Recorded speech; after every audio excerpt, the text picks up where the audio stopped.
Alexander Bachman está con nosotros hablándonos acerca de unos datos importantes de este personaje conocido por todos, el actual presidente de los Estados Unidos, Obama. Pero fíjate, Alexander, a lo largo de la historia, pues siempre se ha hablado de anticristos. Cuando estaba Hussein en Irak, ¿no? Ya ves que hasta Discovery, History mencionaron que él era el anticristo por las amenazas que hacía a nivel mundial. El actual dirigente de Corea del Norte también mencionan que puede ser el anticristo, y en fin, así han salido varios personajes que a lo largo de nuestra historia pues han sido considerados el representante del diablo en la tierra, ¿no? Pues sí, lo que pasa es que hay que entender el trasfondo de la agenda espiritual en la tierra. Ajá. Que estamos hablando de niveles. Cuando hablamos de geopolítica es un nivel del pastel. Cuando hablamos de la agenda, por ejemplo, alienígena o extraterrestre, es otro nivel. Cuando hablamos de la pieza importante, la que cubre todo el pastel, que viene siendo la agenda espiritual, esa es la agenda que debemos entender, que aquí se está peleando a nivel espiritual en la tierra entre dos fuerzas, principados, y estos principados energéticos que podríamos llamarle los macrobios, o sea, seres que son muy grandes energéticamente, que operan fuera de la cuarta dimensión, operan en una ruptura entre cuarta y quinta dimensión, una especie de vacío en el tiempo donde se quedaron ahí, y vamos hoy a entender en la siguiente parte del programa el día de hoy estos códigos, los códigos de Lucifer, para que entendamos por qué cayó, a qué se debe, y ahorita está convergiendo toda esta serie de eventos que vienen a hacer cumplir una serie de profecías importantes que tienen que ver con Israel. Ajá. Algo importante que hay que entender aquí con respecto a Obama es de que él cuando da el discurso en la Universidad del Cairo, que no es casualidad que escogieron la Universidad del Cairo, ajá, en su tour de disculpa, porque básicamente fue un tour de disculpa que hizo para hablar con el mundo musulmán. Él apoya tácitamente ahí a la gran hermandad musulmana, que es un grupo subversivo desde mucho tiempo atrás, que fue formado creo en el 28, y este grupo fue inclusive financiado por Adolf Hitler en la Segunda Guerra Mundial. Ajá. Tenemos fotos ya de Adolf Hitler preparando a parte de estos grupos, recibiéndolos allá en Alemania, entonces creando el fundamentalismo de ultraderecha musulmán, con la finalidad de destruir a la mayor cantidad de judíos posibles en el mundo.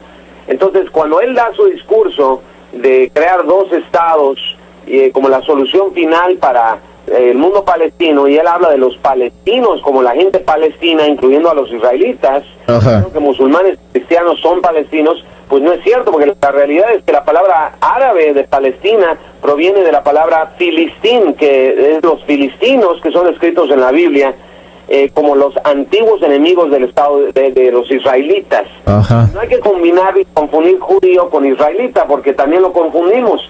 Cuando hablamos de judíos, estamos hablando de la gente que proviene de las semillas de los hematitas, de los elamitas, y justamente de los cananitas, que son los hijos de los nefilim. Pero acuérdate que Israel eran 12 tribus, eran 12 familias, y los judíos provenían de una de estas familias, no los israelitas no son los judíos en su totalidad.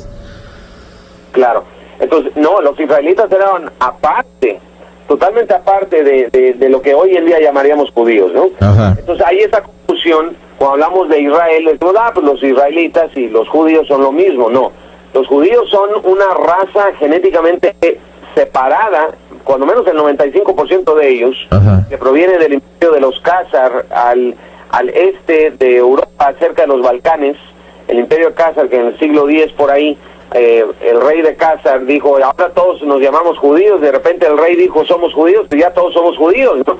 Así era antes, los reyes decían, hoy es lunes, y pues todo el mundo decía, pues hoy es lunes. ¿Por qué? Porque el rey dijo que es lunes, ¿no? Ajá.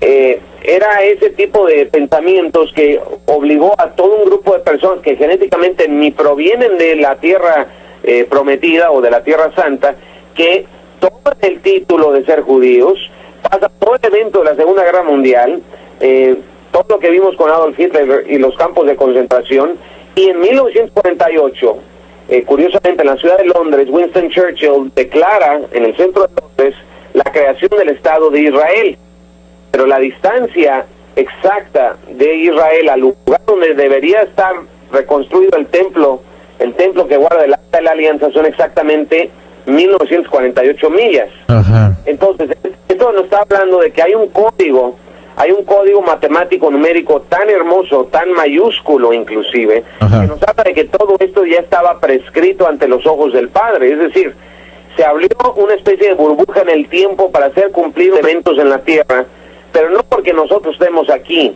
sino por algo mucho más mayúsculo, que es el enjuiciamiento de Lucifer y los ángeles caídos, que operan impunemente detrás de esta otra dimensión donde ellos operan y pueden ver nuestras actividades, y nosotros les podemos asociar con extraterrestres o lo que fuera, pero realmente son demonios transdimensionales que han estado manipulando a estas 13 familias del Illuminati, por ejemplo, y a otros grupos de poder.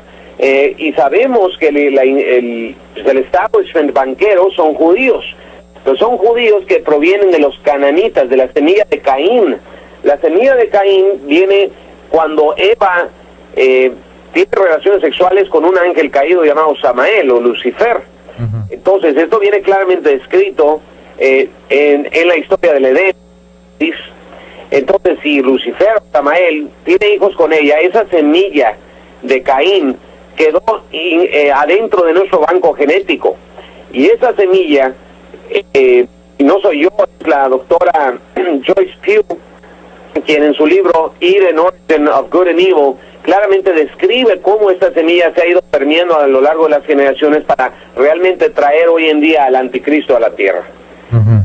Entonces, uh-huh. lo que él propone como una solución para Medio Oriente es parte del proceso de poder crear esta gran tercera mini Armagedón, gran tercera guerra mundial regional, para poder tener el pretexto de traer a un anticristo a tomar el asiento del trono de Dios adentro del tabernáculo, adentro de la casa sagrada de Dios, donde el Arca de la Alianza sería puesta nuevamente en el año 2012.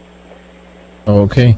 ¿Estás ahí, Víctor? Sí, aquí estamos escuchando perfectamente, ¿no? Y el tema del Arca de la Alianza es otro tema interesantísimo que nos llevaríamos a otro programa. ¿Dónde está? ¿Quién la escondió? ¿Qué hay dentro de esta arca? Que también es un tema importantísimo dentro de esta complejidad de información, ¿no?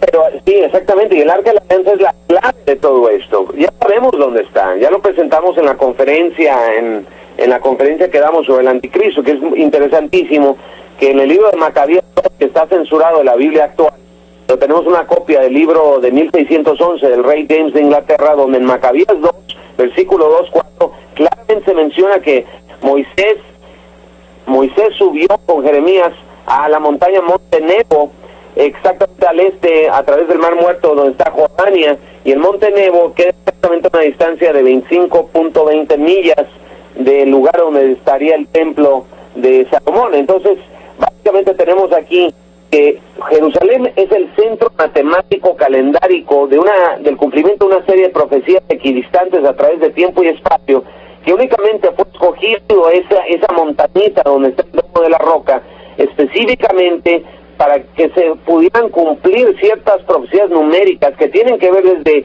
los eventos que estamos viendo actualmente, la caída de Babilonia, tiene que ver con los círculos de trigo en Wiltshire hoy en día, y tienen que ver con Chichen Itza también. Déjeme hacer la pausa, Alexander, y ahorita regresamos para que nos sigas comentando esto.